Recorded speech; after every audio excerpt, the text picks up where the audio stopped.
On tend donc ici plus vers un survival horror et à ses codes, plutôt qu'un jeu typé vraiment action. Hello YouTube, j'espère que vous allez bien. Resident Evil 4 Remake profite des dernières semaines avant sa sortie pour nous balancer une tonne d'infos, mais aussi des surprises et des images totalement inédites. Et il y a quelques jours à peine sortait une preview avec des images, des infos là encore sur le gameplay, mais aussi l'ambiance globale du jeu. Bref, des tas de choses à se mettre sous la dent. Cette preview a été dévoilée par Game Informer. Et on va partir ensemble analyser ça. On le sait, Capcom mise très gros sur Resident Evil 4 Remake et sa sortie. Là, on sent qu'ils mettent franchement les moyens. On va pas dire le contraire. Après avoir rebooté le second et le troisième épisode, Capcom s'attaque désormais à l'un de ses Resident Evil les plus cultes. Et qu'est-ce qu'on a hâte? Pour commencer, on a bien compris au fur et à mesure des choses qui nous ont été dévoilées qu'ici, le remake de Resident Evil 4 sera bien plus qu'une mise à jour de l'aventure d'origine. Bien plus qu'une refonte graphique classique. Comme pour RE2 et RE3 Remake, RE4 a été clair. Il souhaite prendre quelques libertés artistiques, notamment en retouchant quelque peu les lignes du scénario, en changeant la mise en scène mais aussi son gameplay. Et l'ambiance générale aussi d'ailleurs, on remarque un aspect beaucoup plus moderne, plus net, forcément, mais également beaucoup plus sombre. Dans cette vidéo de Game Informer, on y découvre certains passages de certains chapitres du jeu et on peut notamment y voir de courtes séquences, de petites explications également et des screenshots. Et forcément, on reconnaît des personnages emblématiques, des moments phares ou encore des lieux qui nous plongent dans une certaine nostalgie, on va pas se le cacher. Il faut savoir qu'à la base, Capcom ne souhaitait pas faire de remake. L'idée c'était surtout d'améliorer le gameplay, mais plus on en voit, plus on se rend compte qu'il y a tout de même énormément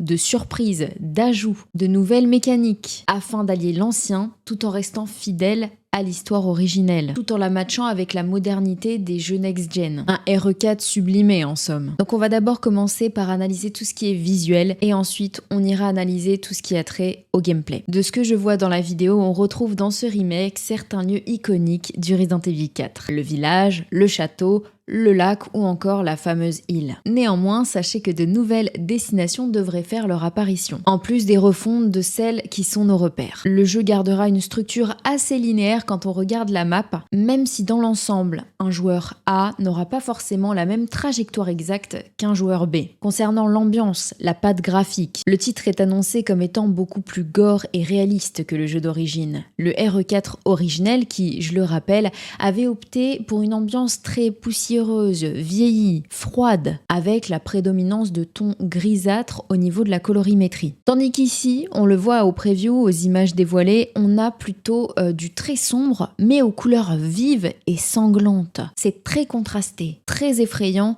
et prenant. Je sais pas ce que vous en pensez, mais j'adore. Toujours concernant le visuel, Capcom semble avoir changé et modifié le design de certains ennemis, notamment les chiens, qui ont désormais une apparence qui fait véritablement froid dans le dos. Mais aussi l'apparition de nouveaux ennemis, comme ce fameux bourreau à tête d'animal, une sorte de buffle ou de vache, affublé d'une masse énorme. Et forcément, ce personnage me fait penser un peu à Pixie de Manhunt. Dites-moi en commentaire si vous aussi ça vous fait tilt. On a aussi les transformations physiques, les mutations dues au parasite Las Plagas, ou les détails de démembrement qui sont tout bonnement atroce. Et visuellement, on a l'impression que c'est dans la continuité avec ce que Village nous propose. Donc c'est plutôt très cool de voir une certaine linéarité par rapport à ce que Resident Evil devient au fur et à mesure du temps. Concernant le gameplay maintenant, exit les phases de QTE les amis, c'est fini. Celle-ci très tendance en 2005 semble avoir disparu du gameplay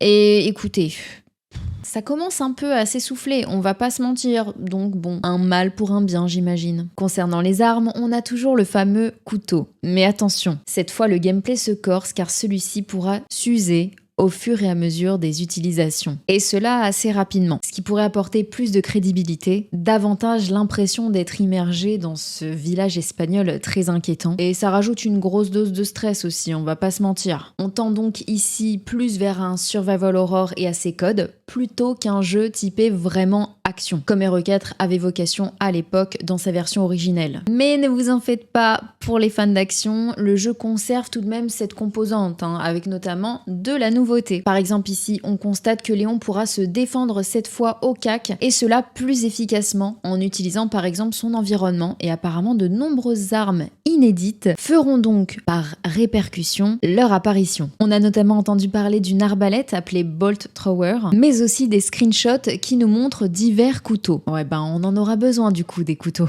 Et on pourra cette fois éviter la métamorphose des Plagas en les tuant avant la mutation. Ce qui me fait penser à certains monstres de Dark Souls. On pourra également ajouter la visée laser en amélioration sur certaines armes, alors que celle-ci était déjà incluse dans l'ancienne version, il me semble. Concernant Ashley, maintenant, voilà le sujet qui fâche. Dans RE4 originel, on l'a cachée souvent dans des bennes à ordures, afin qu'elle ne crève pas à tout bout de champ. Donc on lui criait « Wait » ou « Follow me » quand elle devait nous suivre. Mais ici, cette fois, on pourra véritablement la guider à l'aide de notre joystick droit. Et grâce à la mécanique évoluée, elle semble beaucoup plus mobile. On se demande donc si cette fois Ashley sera plus utile.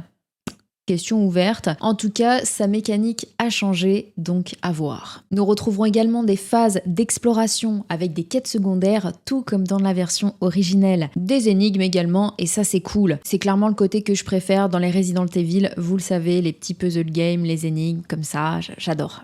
Et d'ailleurs, ces dernières devraient nous permettre apparemment de découvrir quelques secrets de l'époque et des événements totalement inédits. Et vous savez que moi et les secrets, les easter eggs, c'est mon dada, j'adore ça. Donc j'ai vraiment très hâte de découvrir tout ça. Au niveau de l'inventaire également, quelques changements. On retrouve une mallette beaucoup plus modernisée quand on voit les visuels et l'on pourra retrouver des bonus pour améliorer certaines choses dans celle-ci. On pourra aussi se barricader avec des petites planches comme dans RE2 Remake il me semble, et ça me fait penser forcément au mode zombie de Call of Duty.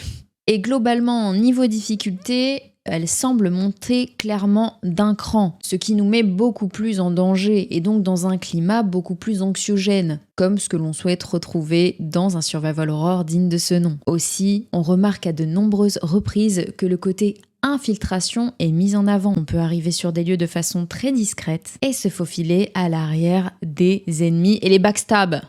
Ouais, on adore. Donc tout ça mis bout en bout en fait un gameplay très riche. On risque pas de s'ennuyer. Donc ce RE4 les amis s'annonce fantastique, que dis-je, grandiose.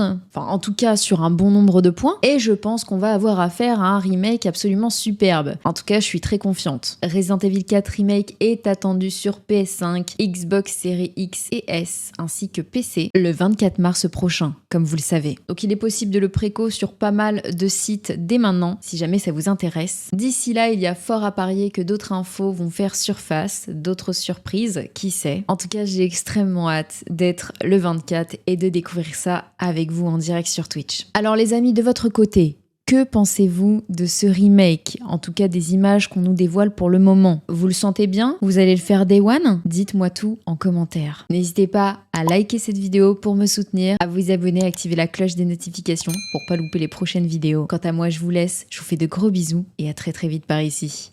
Bye!